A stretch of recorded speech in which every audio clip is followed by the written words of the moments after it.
অপতথ্য মুক্ত গণমাধ্যমের ক্ষেত্রে সবচেয়ে বড় বাধা।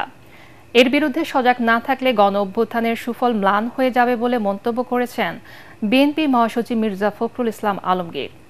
জাতীয় প্রেস ক্লাবে বিশ্ব মুক্ত গণমাধ্যম দিবস উপলক্ষে সম্পাদক পরিষদ আয়োজিত আলোচনা সভায় তিনি অভিযোগ করেন, বর্তমানে গণমাধ্যম ভিন্ন ভিন্ন গোষ্ঠীর স্বার্থ উদ্ধারে কাজ করে, সে কারণে সঠিক তথ্য প্রবাহ বাধাগ্রস্ত হচ্ছে। মির্জা ফখরুল আরও বলেন, গণতন্ত্র প্রতিষ্ঠা করতে চাইলে ভিন্ন মতকে সম্মান দিতে হবে। আলোচনায় অংশ নিয়ে এনসিপির আহ্বায়ক নাহিদ ইসলাম বলেন, স্বৈরাচারের আমলে গণমাধ্যমের ভেতরে ফ্যাসিজম প্রবেশ করেছে, তা থেকে মিডিয়া মুক্ত করার তাগিদ দেন তিনি।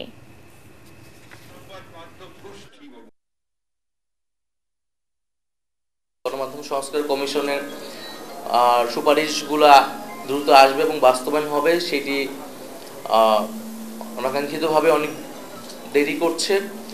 তো আমি মনে করি যে সেটি দ্রুত হওয়া উচিত, কারণ সেই সংস্কারের রূপরেখাগুলো আসলে এবং বাস্তবায়ন হওয়া শুরু করলে আমরা আসলে বলতে পারবো যে এই জুলাই গণঅভ্যুত্থানের পরে আসলে গণমাধ্যমের পরিবর্তনটা দৃশ্যমান হচ্ছে। আমরা বলি না যে আমরা একেবারেই আপনার ধোয়া তুলসী পাতা, কিন্তু এই কথা নিঃসন্দেহে বলতে পারি যে আমরা নিঃসন্দেহে সংবাদপত্রের স্বাধীনতার জন্য অনেক বেশি কাজ করেছি। যে গণতন্ত্র যদি আমরা সত্যিকার অর্থেই প্রতিষ্ঠা করতে চাই, তাহলে গণতান্ত্রিক সমাজ গড়ে তুলতে হবে, চিন্তা ভাবনাগুলোকে গণতান্ত্রিক করতে হবে। আমি মনের মধ্যে চিন্তা করবো যে আমি যা বলবো সেটাই সঠিক, তাহলে তো সেই ঠিকভাবে আমরা গণতন্ত্রকে চর্চা করতে সক্ষম হব না।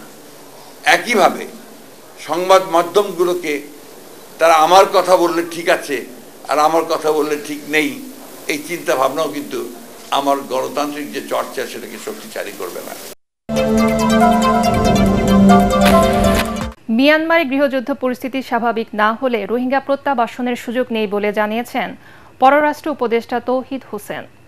অন্যদিকে মানবিক করিডোর নিয়ে কোনো আলোচনা বা চুক্তি হয়নি বলে সাব জানিয়েছেন জাতীয় নিরাপত্তা উপদেষ্টা ডক্টর খলিলুর রহমান। রোহিঙ্গা ইস্যু নিয়ে রাজধানীতে এক সেমিনারে এসব কথা বলেন তারা। এই সময় নিরাপত্তা উপদেষ্টা বলেন, বাংলাদেশ যখন চীন এবং যুক্তরাষ্ট্রের সঙ্গে সম্পর্ক জোরদার করছে, ঠিক তখনই নানা প্রোপাগান্ডা ছড়াচ্ছে Bharat. Is this the conflict that is going on in Myanmar? Is this the conflict that is going to give or bring up an opportunity to resolve this issue? We have to ponder over it, and maybe, while the situation has definitely been more complicated, but maybe this is the opportunity in which the Rohingyas' rights can be re-established and they can go back to their home. রাজনৈতিক দলগুলোকে ঐকমত্য গড়তে নিজেদের মধ্যে আলোচনা করতে আহ্বান জানিয়েছেন জাতীয় ঐকমত্য কমিশনের সহসভাপতি আলী রিয়াজ। তিনি বলেন, মৌলিক বিষয় ঐকমত্য তৈরি করতে হলে সবাইকেই কিছু না কিছু ছাড় দিতে হবে। সংসদ ভবনের এলডি হলে 12 দলীয় জোটের সাথে বৈঠকে এসব কথা বলেন তিনি। এই সময় 12 দলীয় জোটের প্রধান মোস্তফা জামাল হায়দার বলেন, দ্রুততম সময়ের মধ্যে ন্যূনতম সংস্কার বাস্তবায়ন করতে হবে।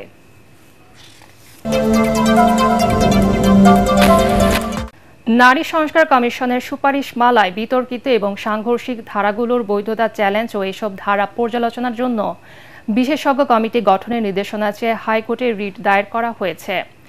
সুপ্রিম কোর্টের আইনজীবী রওশন আলী এই রিট দায়ের করেন। তিনি জানান, নারী সংস্কার কমিশন প্রতিবেদন 2025-এর অধ্যায় 3, 4, 6, 10, 11 এবং 12-এ অন্তর্ভুক্ত সুপারিশগুলো ইসলামী শরীয়তের বিধানের পরিপন্থী, ধর্মীয় অনুভূতির পরিপন্থী এবং সংবিধানের সাথে সাংঘর্ষিক হওয়ায় এই রিট করা হয়েছে।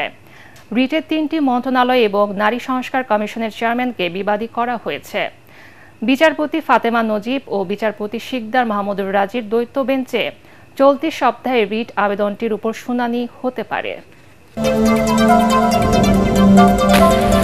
শিগগিরই সম্প্রচার নীতিমালা চূড়ান্ত করা হবে বলে জানিয়েছেন তথ্য উপদেষ্টা মাহফুজ আলম। বিশ্ব মুক্ত গণমাধ্যম দিবস উপলক্ষে পিআইবির আলোচনায় তিনি বলেন, মিডিয়া সুরক্ষা আইন বাস্তবায়নেও পর্যালোচনা চলছে। এই সময় গণমাধ্যম সংস্কার কমিশনের প্রধান কামাল আহমেদ জানান, বিভিন্ন গোষ্ঠীর নির্ভরতার কারণে গণমাধ্যমের স্বাধীনতা খর্ব হচ্ছে।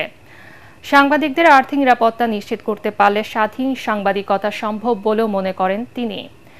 এতে টিআইবির নির্বাহী পরিচালক ডক্টর ইফতেখারুজ্জামান বলেন, সাংবাদিকতার স্বাধীনতা খর্ব হয় নিরাপত্তা এজেন্সির কারণে।